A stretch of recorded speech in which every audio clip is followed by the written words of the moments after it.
This is a flat in Zone 2, London. Maya worked 60-hour weeks for 3 years. Nobody noticed until the morning. She simply didn't get up. Not depression. Just stopped.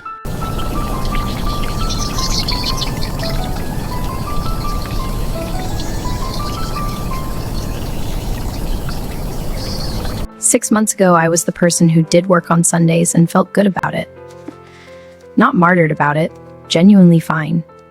Now the weekends feel like borrowed time I have to pay back on Monday. Another morning, another mountain of demands. Maya stares at the glowing screen.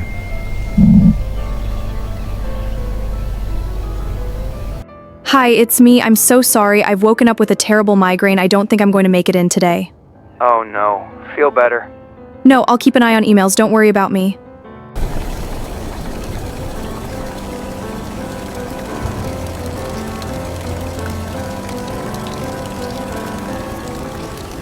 I stood in my kitchen doorway for a moment. Just stood there. I couldn't remember the last time I'd been in my flat after 8 a.m. on a Monday. I actually couldn't.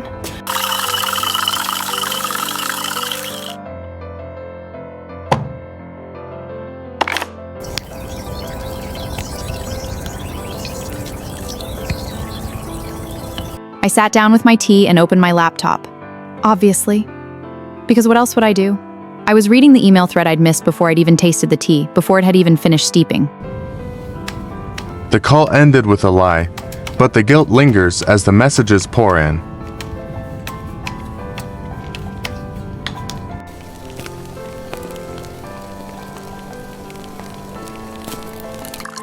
Maya pours a moment of quiet into the chaos, trying to drown out the noise of a whirl that won't stop asking for more.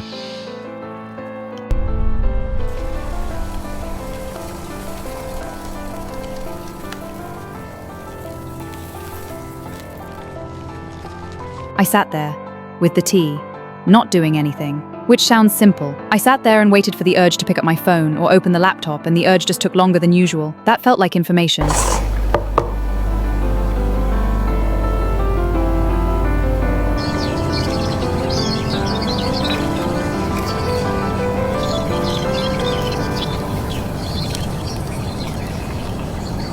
She finds it at the back of the shelf.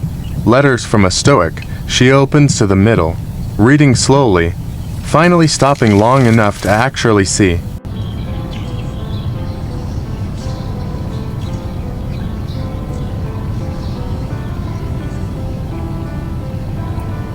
Buried for 2 years, she finally uncovers Seneca's letters from a Stoic, a forgotten purchase, now a slow lesson in finding peace within the noise. A fleeting moment of clarity, quickly shattered by the persistent vibration of the real world. The wisdom of the past is no match for the urgency of now. A choice made in the silence. She buries the noise to protect her peace, finally drawing the line.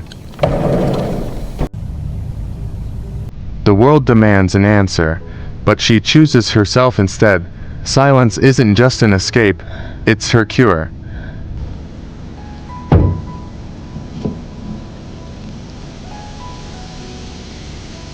I made eggs and ate them at the table. I eat at my desk most days. We're standing at the kitchen counter before I leave. I'd forgotten that a meal can be slow. Leaving the noise behind, she finds her center, a quiet page, a steady hand, and the city finally at peace. I found an old notebook and wrote the question down. Because writing it made it real enough that I had to answer it, or at least admit I didn't know the answer. I wrote down what I was trading my hours for, the flat which I barely inhabit, the title which nobody outside work has ever asked about, and the matter to someone. I crossed it out, then wrote it again.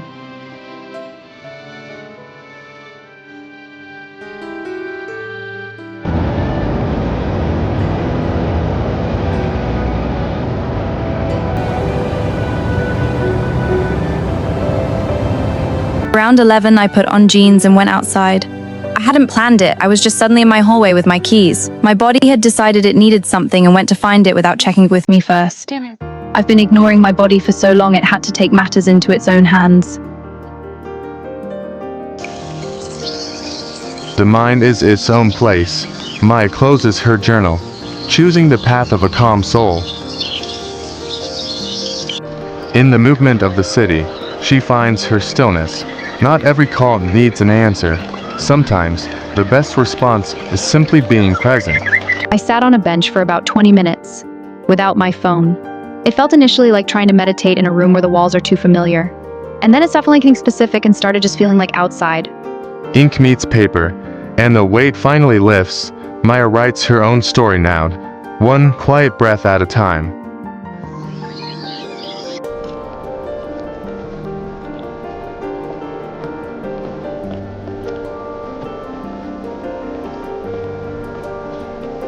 The world is finally in color.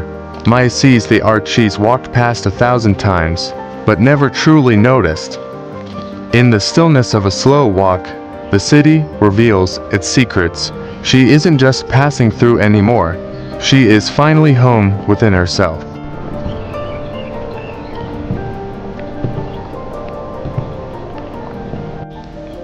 Home, with a heavy heart finally made light. When I came back in, the flat felt different, which doesn't make any sense. It's the same 16 square feet of bedroom and the same sofa. But I've been in it today, not just passed through it. Stoicism isn't about controlling events, but our attention. Maya lets the messages sit. We're claiming a peace no email could ever deliver. Priya, thank you for this morning. I mean it, genuinely. Are you okay? Yeah, I think I'm actually figuring something out. I'll explain later.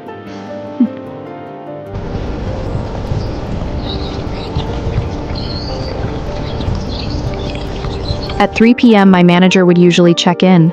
A Slack message, "How's it going?" which meant, "Are you working hard enough?" The guilt came back. Less patient this time.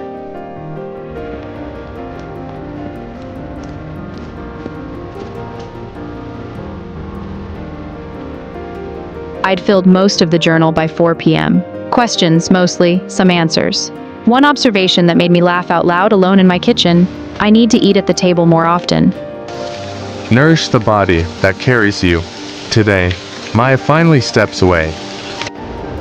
The world doesn't stop for our burnout, but today, Maya stopped for herself. She chose being present over being productive.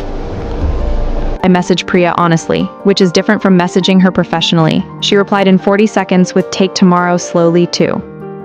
I didn't know how much I need someone to say that until she said it. Maya's quiet choice wasn't an escape, it was clarity. Because life is finite, and presence matters more than production. In the stillness, she found the truth: we can't control the world, only this moment. Maya finally chose presence over the grind.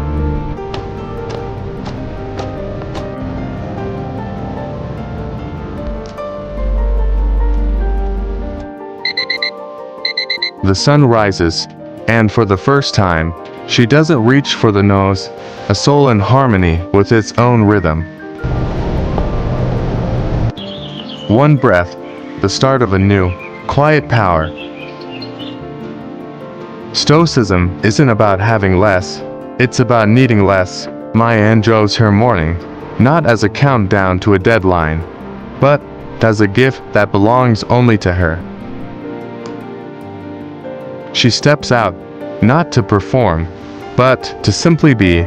The world is the same, but Maya is finally free. The nose is gone. Maya didn't just change her morning, she reclaimed her life.